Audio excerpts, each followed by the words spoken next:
vocês, bem-vindos ao canal Desenvolver-se, bem-vindos ao sofá, e a gente vai dar continuidade no estudo do livro A Lei do Triunfo, né? E a gente está falando da primeira lei do Mastermind, e a gente está falando sobre a criação do Mastermind, o primeiro o que era, da criação, e a gente está falando de elementos para essa criação, de elementos que auxiliam nisso. Então, esses elementos que auxiliam nisso, no livro, eles deram um exemplo da nota de $1. Então, eu estou elencando os pontos, né, que ele colocou aqui de uma forma para nós considerarmos. Então, falei de 3 pontos até agora. Você quer saber, vai dar uma olhada lá no outro, né, no de ontem, no anterior a esse. Quer saber mais de história, que eu tô sempre repetindo, mas vai lá no primeiro, acompanha. São 20 minutinhos cada vídeo desse e vamos dar continuidade. Se você ainda não é inscrito, se inscreva. Já dá uma curtida nesse vídeo já para deixar assim, já curti, já fiz minha obrigação, estou aqui presente. Porque a gente fala muito de se comprometer quando a gente vamos dizer assim, como ele chamou, futuros triunfadores, almejantes ao triunfo. Então, vamos lá. Vamos pro quarto ponto. Deixa eu mostrar para vocês. Eu tô falando deste livro, né? E ele tá dando os pontos da nota e falou que do Mastermind que foi criado para a criação do próprio Estados Unidos e que na própria nota tem elementos para manter essa egrégora. Então, o quarto ponto, né, que está falando assim, e eu vou ler e a gente dá continuidade.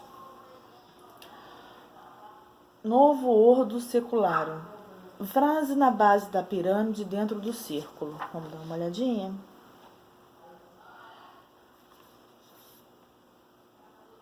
Aqui.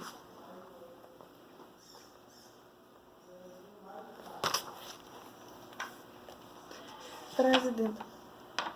Nova ordem no século.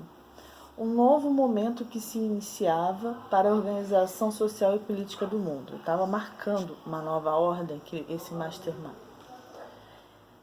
5.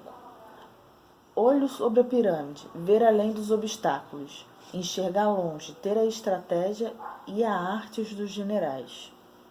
Coisas que são importantes para esse Mastermind, né? Que você vai criar. Na base da pirâmide, base, fundamentos, valores. Os 4 cantos da pirâmide sobre a terra, de onde vêm todas as provisões, se unem no ápice apontando para o céu, de onde vêm todas as forças. Eu quero lembrar para vocês que a gente está falando de arquétipos, pontos que alimentam essa egrégora, né? que mantém isso vivo. 7. The Great Seal. Frase abaixo da pirâmide, fora do círculo, quer dizer a grande marca. A força da marca para comunicar-se com o mundo. Quem é você no contexto? Em nome de quem você fala? Qual a marca você quer deixar no mundo? Ou seja, deixe seu legado de liderança, sua marca no mundo. 8º arquétipo. Garras da águia. Para agarrar forte tudo... Para agarrar forte tudo que começa. Né? Esse símbolo é para isso. Eles criaram arquétipos, criaram formas de alimentar esse Mastermind, essa mente mestra, que foi a unificação das 13 colônias, a formação dos Estados Unidos, e eles criaram isso e botaram quais eram os valores marcados em cada um desses 13 pontos. Então, a águia consegue enxergar até 10 vezes. Desculpa, gente, tô mal, mas vamos lá. A águia consegue erguer até 10 vezes o seu peso. Sustentar uma decisão, começar a consolidar o que começa. Ó, se você viu as características dos triunfadores de entrar em ação, de que uma ideia não se caminha sozinha, foi um dos primeiros pontos da criação do Mastermind, né? Então, isso aqui foi coisas que eles colocaram para que este grupo, para que esta egrégora fique forte e dure por muito tempo. 9. Olhos da águia. Todo animal tem olhos voltados para... Todo animal que tem olhos voltados para frente é caçador. Ser um caçador de oportunidade, um vencedor. E aí vem para onde está direcionado os teus olhos, né? O grupo que você anda tem muito isso, tá? Pode achar que você pode estar usando essa força de uma egrégora, uma força até te colocar para baixo. Para onde que o grupo que você mais anda, que você mais alimenta, tá te levando, tá olhando? Eles estão olhando para quê? Ah, eles não têm um olhar, Dani. Ah, com certeza tem. Porque instintivamente vai agregando. Pode ser para uma reclamação, pode ser para um divertimento, pode ser para que aquele grupo se une, tá? Folhas de trigo na garra direita. Abundância de alimento através do trabalho das próprias mãos. 11º. 13 flechas na garra esquerda. As 13 colônias iniciais lutando unidas pela independência, a força da coesão. 12º, estamos chegando ao fim. Pluribus ordum, faixa no bico da águia. Pluralidade da ordem, conviver com as diferenças. 13º, 13 estrelas sobre a cabeça da águia. Quando a equipe vence, todos brilham. Terminei os 13 pontos aqui. Isso foi da criação daquele mastermind que a gente vê o reflexo até hoje, entendeu? Se você reparar como na definição daquilo,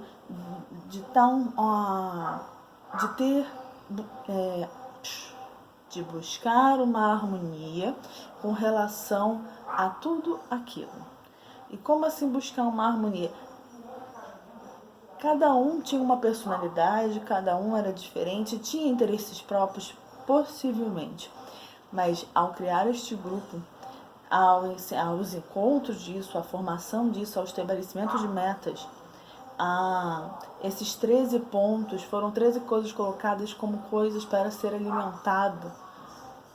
Isso que eles estavam criando, você precisa ter uma visão além do que você quer, senão virar um grupo que vai morrer algum dia se alguém sair. E aqui eles construíram de uma forma que ele está sempre sendo alimentado pelos seus valores, pelos seus propósitos, pelas suas intenções. E cada ponto desse é sempre visto na nota de $1. Ela é até hoje do mesmo jeito. Aqueles homens fizeram um grande acordo em torno desses objetivos principais bem definidos. Criaram uma mente mestra que norteia todo o procedimento daquela nação recém-criada.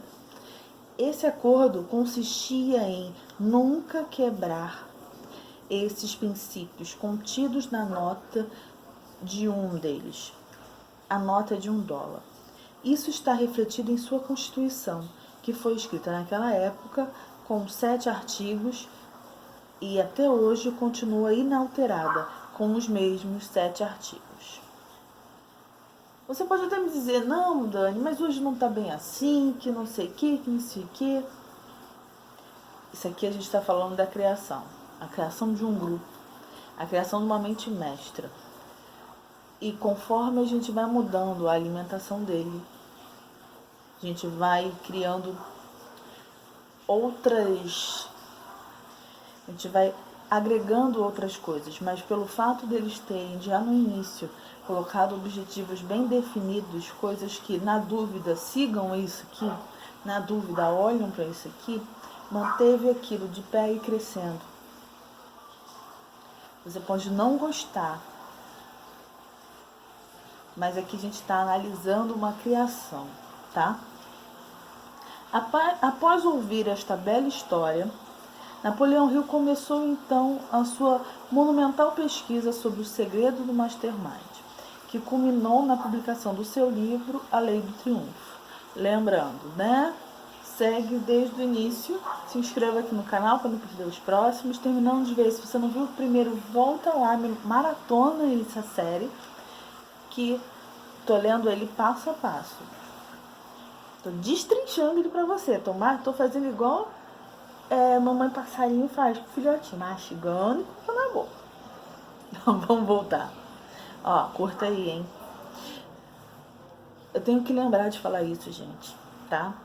Se você já curtiu, me perdoe, por favor. Passa para um amigo, talvez goste. Durante 20 anos, pesquisou os mais bem-sucedidos empresários do mundo. Um dos mais poderosos fatores que esses homens usavam para acumular grande poder e fortuna era a aplicação do mastermind, reunião de 2 ou mais pessoas em harmonia com o objetivo de cooperar com ideias para os negócios. Ele cita como exemplo 3 grandes empresários. Gente, meu inglês não é bom. Harvey Firestone, né? Os pneus Firestone, acho que é Firestone, né? Thomas Edison, dispensa apresentação, né, gente? Fundador da GE, grande inventor. Henry Ford, automóvel Ford. Eles eram amigos e se reuniam constantemente durante finais de semana numa fazenda para que cada um cooperasse com ideias para os outros. Repararam que eles não são do mesmo segmento de negócio? Que a ideia da construção dessa mente mestra não significa necessariamente só para o negócio. Eles têm qual o objetivo comum deles? Né? Crescer, prosperar, ajudar um outro, depende do que se pautava essa reunião. A troca de experiência entre eles fazia com que cada um saísse dali com novas soluções para os seus negócios. Afinal de contas, a experiência de cada um servia de aprendizado para o outro.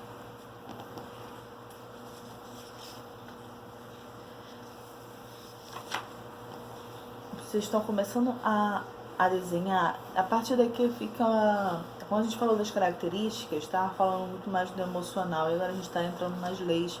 Então eu quero de fato que vocês coloquem os comentários, sabe?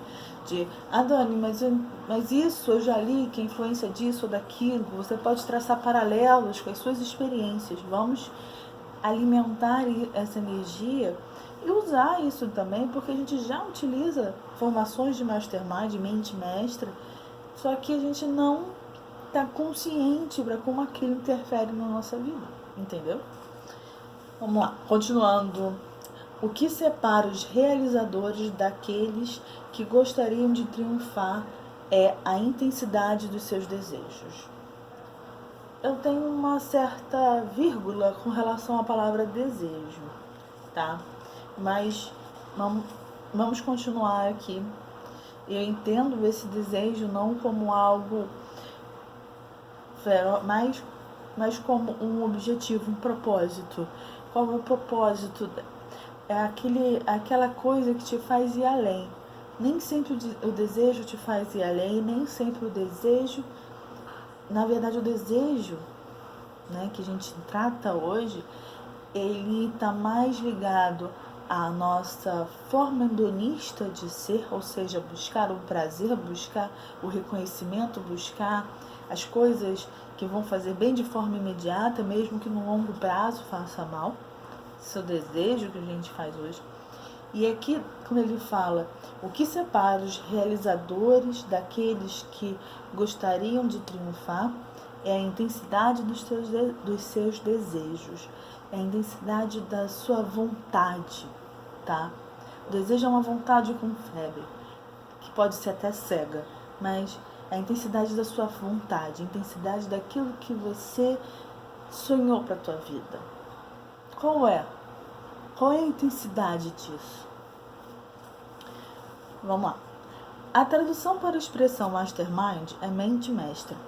Quando se tem duas ou mais mentes atuando em perfeita consonância com seus esforços dirigidos para um objetivo comum, de maneira equilibrada e harmoniosa, é criada outra mente, que é fruto dessa união. E aí a gente pode chamar isso também de egrégora, tá?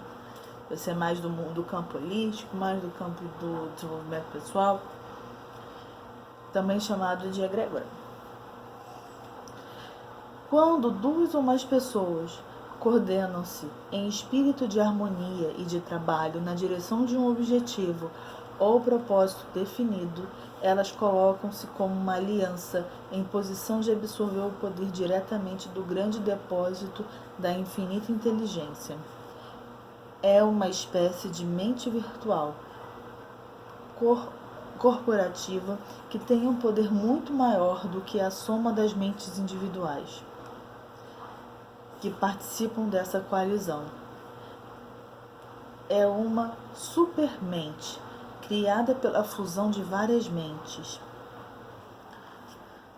A diretoria de uma empresa, quando existe entre seus membros um forte estado de coesão mental, com essas mentes pensando e agindo em consonância, dirigidas para uma mesma meta, para o mesmo objetivo principal, pode constituir-se uma mente mestra.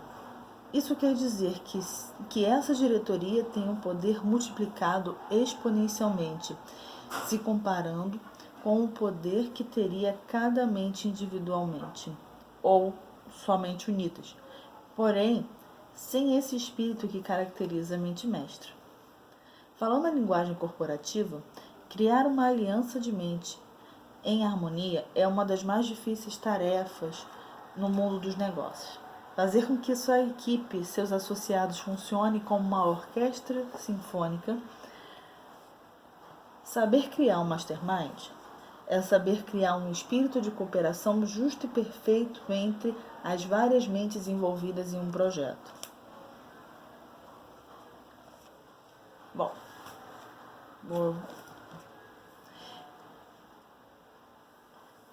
vou acrescentar vou ler mais um pedaço aqui, mais um parágrafo. Hill publicou este trabalho primeiramente em 1928, um tempo em que Freud e Jung estavam também desenvolvendo um estudo da psicologia humana, e a terminologia ainda não tinha encontrado seu lugar no uso comum. Atualmente, o termo psicológico comumente aceito, que chega a capturar de maneira mais aproximada o significado que Napoleão Hill quis dar a mastermind, é o que Carl Jung chamou de inconsciente coletivo. Ao ler este livro, você vai encontrar várias vezes a palavra mastermind, que nos anos após Napoleão Hill teve cunhado o termo como uma lei do êxito. Tem sido tomada como uma conotação que ele não pretendeu, que é líder com mente mestra. Alguém fora de série, singular, fora do comum. Embora não o desagrade, não era inicialmente seu objetivo ao criar esse conceito como uma lei do triunfo. O que eu quis adiantar e mais um pouquinho além? Quando a gente está falando dessa mente mestra, por isso que eu já estou desde o início falando de egrégora, falando de formação, porque em alguns textos você vai encontrar esse significado que eles estão falando aqui, que mente mestra é aquele que lidera, que é aquele que coordena. Quando a gente está falando de lei do triunfo, ele está falando da formação daquele. Todo mundo pensando a mesma coisa cria um corpo.